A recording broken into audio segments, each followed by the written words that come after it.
Hello, we're the Board Buds. Today we're going to be talking about Vantage from Stonemaier Games. In this game, you and your friends are going to crash land on an alien world, and you'll have to try to survive and accomplish a mission and or destiny, which can involve making some money or trying to get off the planet or some various other things. Uh, we'll start off talking about gameplay. Tally, where do you want to start about the gameplay of this? Yeah, so the core gameplay basically involves getting these cards and taking an action on each card.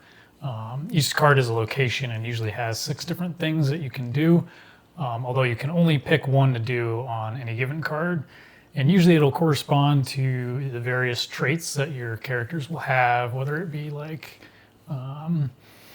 more combat oriented or more search oriented or research oriented.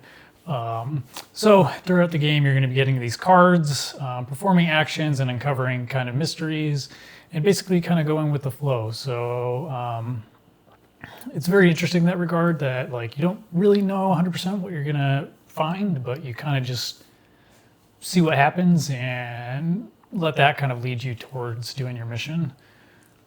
Yeah, so each player is at their own location most of the time. You can meet up if you try hard enough or get lucky. But yeah, so each player is at their own location, which has a card and can do a thing. And like Callie said, when you pick something there, you don't really know what's going to happen because it's a vague thing like search or dig or whatever. So you pick what you're going to do and then roll some dice to see how well you did it. And then most of this game is reading stories, I guess, from I think there's like 6 or 7 books. Yeah. So there's a lot of reading, but they're all small passages. There's no like large blocks of text. Yeah, nothing too crazy. Little snippets and that kind of, based on what you see or find that might help you towards going towards your goal. Or it might just give you entirely new things to do. So it's kind of, what you value. A lot of the goals that you do get, like, we had one for just having a certain amount of items worth a certain amount. So we kind of just could explore and do whatever we wanted. So what were your thoughts, Annie? Well, it's important to, like, each card, you can only do like one thing on that card. There are some exceptions, but like, so it's kind of important to think like which action you want to take. Mm-hmm. And also, I think some of the actions that you take like align with some of your goals. Mm-hmm. Like, so that can play a part too in what you choose and how you go about playing. Yeah, like definitely, like if your goal is to find a ship or repair a ship, then you're definitely going to be wanting to do more things aligned with either repairing or searching. Whereas like when we were trying to make money, doing combat, like, fighting creatures would get us kind of spoils from those creatures that were worth money. Mm-hmm. So you can align that way, but each character also has kind of a little bit of their own specialty. It's not huge, but like if you pick the blue character, you're more specialized in the movement blue tags. Because when you roll dice, you typically have spaces on your board that you can put the dice in to mitigate some of the damage that you'll take. So a lot of the times you'll want to do actions that are more aligned to what you can do with your board. Mm-hmm. But that will change as the game goes on and you get more items. So you aren't necessarily stuck into one kind of archetype. Yeah. I think we haven't really talked about it all, is getting the items, I think, is a really fun part of this. Yeah. So you have your character card in the middle and you can build a grid of cards around them.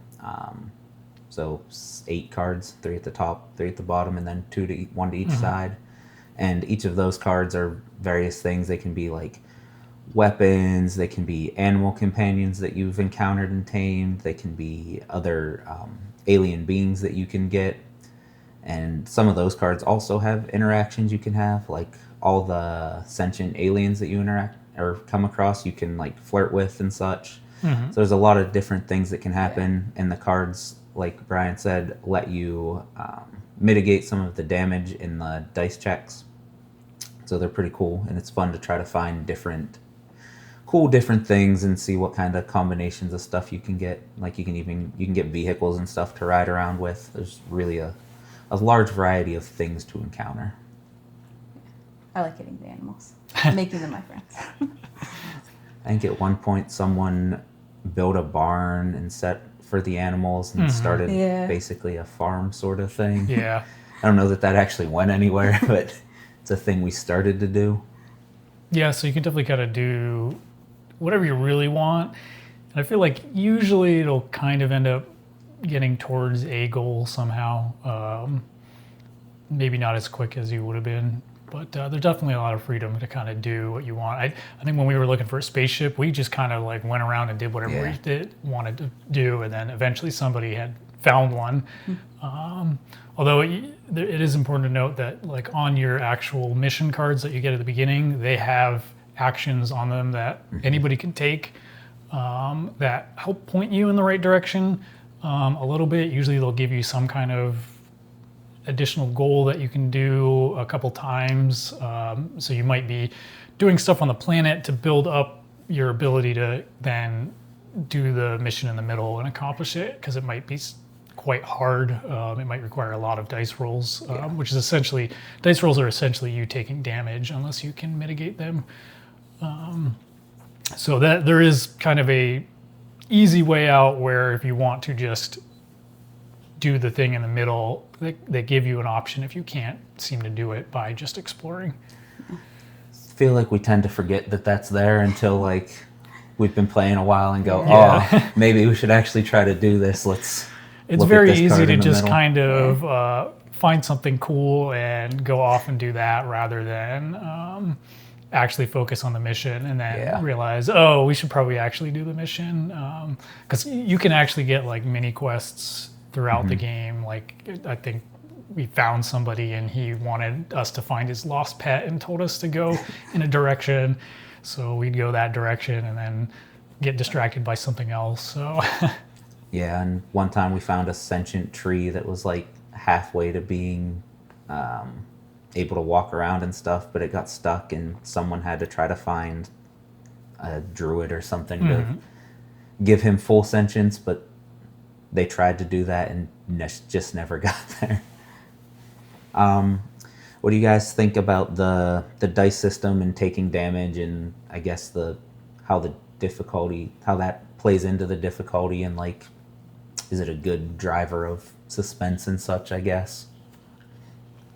I think it is. And I like that you can like help each other out, because like instead of you taking damage, sometimes like your friends can take damage and stuff for you to like help you from dying.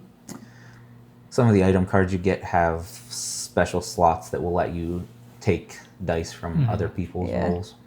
There's also little action discs that you can get that anybody is allowed to spend to help mitigate some of that as well. That kind of represent you, like, because I guess you all might be separate, but you're able to communicate with each other. So it kind of represents like somebody giving you advice and like helping you through that situation. So that's a nice thing. Like you can definitely, be like, oh, I kind of want to combat, but I don't have a ton of red spots, but maybe somebody else has a bunch of red discs, or they have some red spots that they can help out with. And so you're kind of weighing like that versus, oh, I'm like pretty healthy right now, so if I take a couple damage, it's not the end of the world.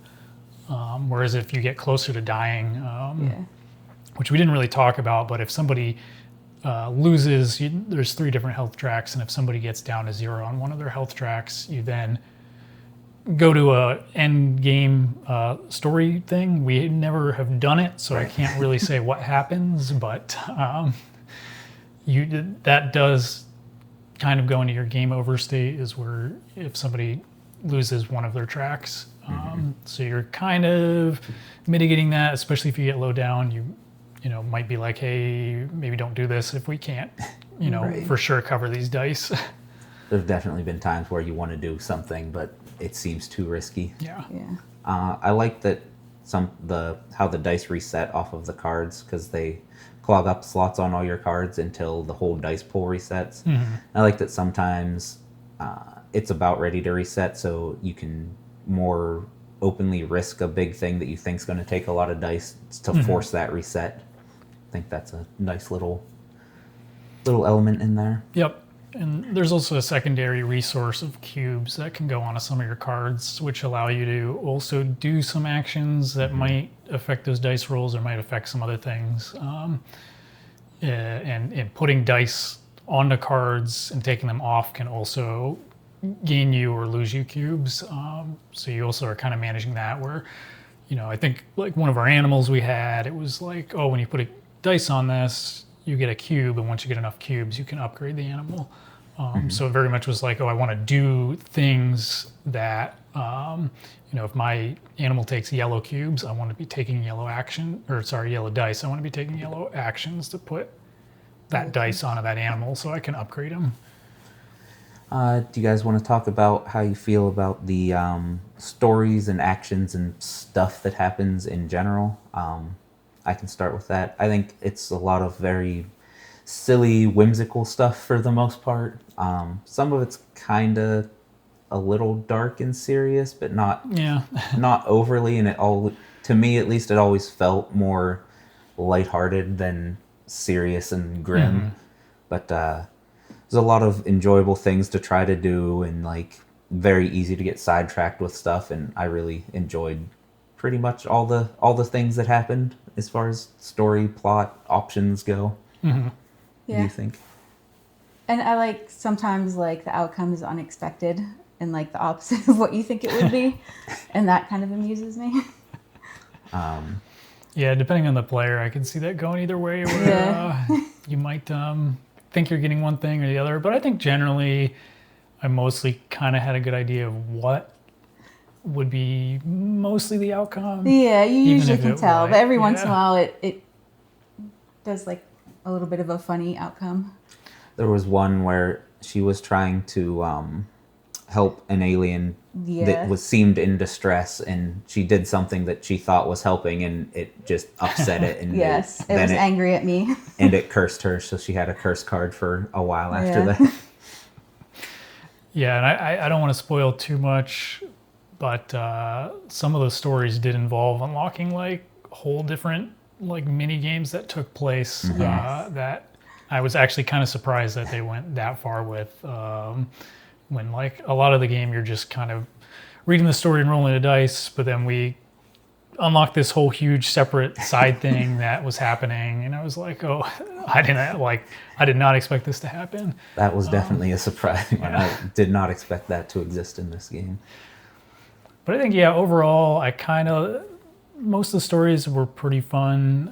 Most of the areas I think we went to were pretty varied, and we definitely did not hit like all of the areas.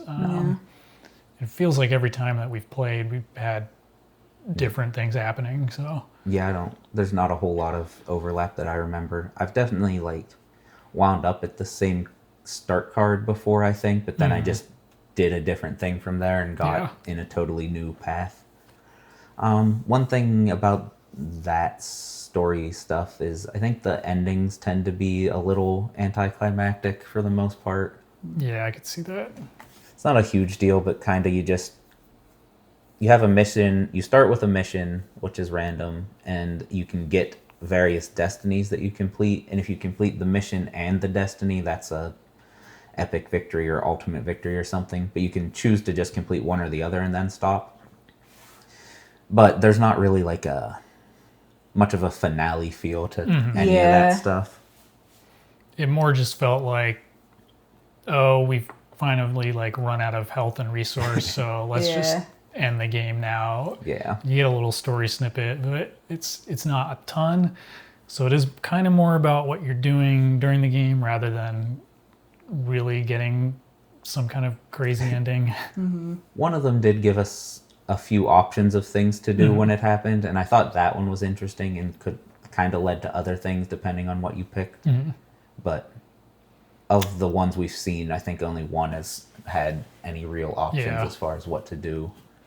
Plus, you can just like keep going and doing as many extra destinies as you want. So I think the last time we played, we were pretty healthy when we had basically finished both the mission and the destinies. So we just kind of kept going, and we're like, why not? Yeah, the rulebook even says like you can stop when you want, whatever. This is what we consider victory, but keep playing if you want, or stop before then if you want. So it's pretty open as far as that goes.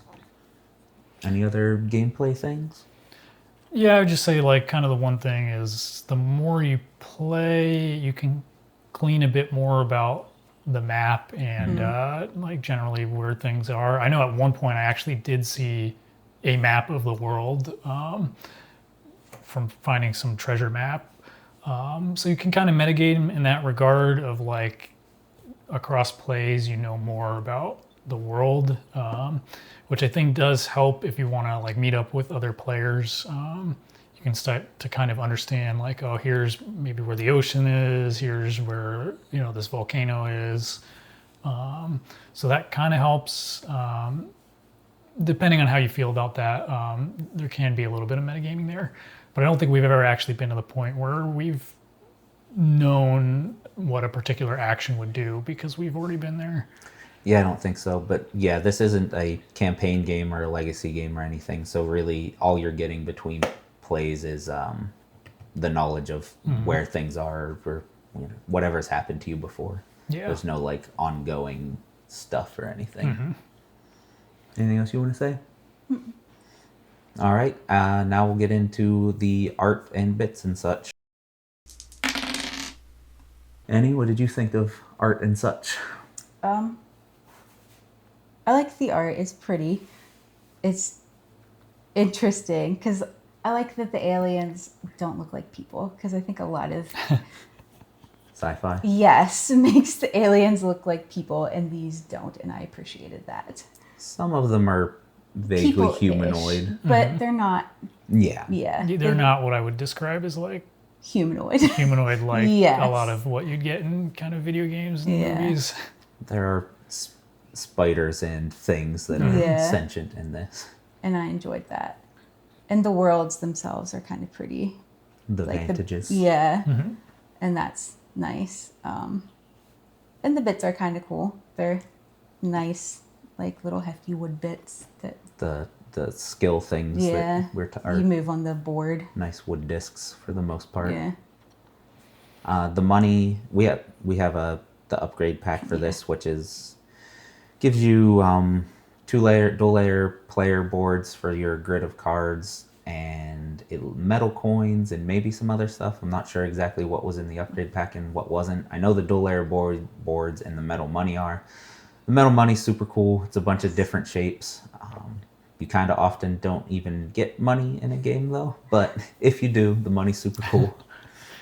Yeah, I mean, I think overall the quality of the components was pretty good. Nothing really felt cheap or flimsy. Like Cody said, the metal money is fun to just play with. The dice feel good, and for the most part, everything was pretty legible and nice. Yeah, pretty good symbology and stuff throughout too. You can generally tell what. You don't really need a reference sheet for what everything means, even though there's like 6 books or 7 books, one for each of the colors of action types you can do. Each of those on the back is a big reference sheet, so yeah, it's easy to quickly find what you need to find. Yeah, when we play, we tend to spread those books out between everyone and just have people read from whatever book they have. So then everyone has their own reference sheet, which is also a functional tool for them to read from as well. I thought it was pretty nice. Yeah. A lot of games don't tend to have enough reference sheets. This one's got Yeah. more than Definitely you'll has need. more than enough. Yeah, I mean, and then as far as the art goes, I would think the art is all pretty nice. All the card art is good and different, interesting. The actual locations you go to usually have a lot of stuff to look at. You know, it gives you kind of a general idea of what you can do there with both the text description and the, you know, what you can actually see. And there was some things where you definitely had to look like closely to kind of discover clues on the cards. so that is a part of it too. So you can kind of get a general idea of what you want to do, just based on the card art, which I think is a pretty important part of the game, is the card art itself. Yeah, I agree. The functional aspect of the art, I think, is its best quality. Like, I think it's pretty and nice to look at in general, but it doesn't like blow me away to look at visually. Yeah, that's It's fair. not the type of game that I'm just like happy to stare at for the whole time. But it's nice. It's not bad at it or anything. But I think it's very good at the details of what's going to happen if you do a thing. Like if there's an orb there and it says one of the action options is touch, you're going to be touching the orb, and Yeah. or you can see like a bridge or something, and so just clues about what the action's actually going to do is nice. I mean, I will say some of the cards, it definitely depends on the location, but some of the cards I really thought had some like really nice looking, like images that I thought like stood out to me as like, oh, this is like really cool looking. Whereas like, yeah, sometimes you might just be in the ocean. And like, I think at one point I was just swimming in the ocean and there's basically nothing except just water. So Yeah, that's fair. obviously less exciting. So but I wouldn't say anything's bad. It's just No, kind of a mixed bag of definitely not. like some areas might be way cooler than others. That's fair. It's all bottom line is good, but a lot of it, like you said, there's not a whole lot going on, so it's just Yeah. this is a nice empty-ish landscape. Yeah. Any other art or things anyone wants to talk about? The only thing I would say is that like sometimes some of the cards I didn't really understand what was going on, which I didn't think was a huge problem. It usually was fine. Like I said, like you'd see an orb and be like touch, but I think another time like it told me enter was a thing and I couldn't see anything on the board that said enter, but then apparently there was, and I just didn't see it or I didn't really understand that is what it was supposed to be, which I don't think is a bad thing, but there might be cases where you're definitely like, oh, I didn't think this is what this was, but Yeah, that's definitely happened. I feel like with enter, especially, sometimes we see a thing and are just, I don't know what Yeah. I'm supposed to be Yeah. entering here. But Or- yeah, I agree with that. yeah, or like other times I think I think a common problem we've had is when a quest tells us to go in a certain direction to look for something, we're never sure if we should be looking at the card and trying to decipher if that is we're trying to look for the thing on the card or do an action. I think I mentioned earlier, like when I was looking for the guy's lost pet, he told me to like go east, so I'd go east and look at the card, and I couldn't really see anything. And I was kind of mixed between, am I just not like seeing the card right? Am I looking at the right space, or have I just not gone far enough to like find it? So it's maybe a little bit in the art, but kind of a nitpick. Yeah, we definitely run into that pretty much every time with those side quest things where they just say go a direction and we don't know, like, do we go straight this direction until we hit it, or Yeah, and Yeah. it kind of gives you a very vague hint of like what you maybe can be looking for, Right. but it's not clear if it specifically should be like, oh, Yeah. I'm going to get here and on this card I will see this thing, right? and then I will know. Or if Yeah. I'm just supposed to be kind of like blindly doing things. Yeah, that's fair. All right, we'll get into our final scores now. Callie, why don't you start us off with your score and final thoughts? Sure. I think overall I would give this game an 8. I think it's pretty fun. It's different every time we play it. It's something that is pretty casual.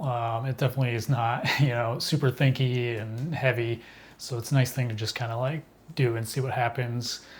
The only negatives I would really give it is it can be a bit like fiddly with all the card swapping and finding, which is, mildly annoying.